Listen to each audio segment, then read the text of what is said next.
1997 में रिलीज होने वाली ब्लॉकबस्टर फिल्म टाइटैनिक, जिसमें रोज का किरदार अदाकारा केट विंसलेट ने अदा किया था, और फिल्म की रिलीज के बाद से ही शायकीन के दरमियान इस ख्याल पर बहस शुरू हो गई थी कि आया ये तख्ता इतना बड़ा था, रोज अपने आशिक जैक को भी सवार कर सकती थी और वो मौत के मुंह में ना जाता।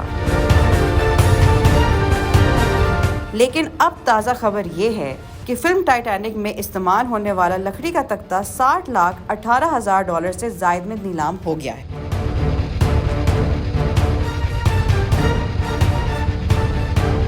आलमी मीडिया के मुताबिक लकड़ी का तख्ता जहाज की फर्स्ट क्लास लाउंज की दाखिली दरवाजे की फ्रेम का हिस्सा था। ये तख्ता रेस्टोरेंट और रिजॉर्ट्स के मालिक कंपनी प्लैनेट हॉलीवुड की मलकियती अमलाक का हिस्सा था। टाइटैनिक जहाज के डूबने के बाद ये फिल्म के हीरो और हीरोइन अपनी जान बचाने के लिए इस लकड़ी के तख्ते पर चढ़ने की कोशिश करते हैं, लेकिन उन्हें एहसास हो जाता है कि ये तख्ता सिर्फ एक फर्द को बचा सकता है। नीलामी की तकरीब में फिल्म में अदाकारा केट विंसलेट का पहना हुआ लिबास भी $1,25,000 में नीलाम हुआ है।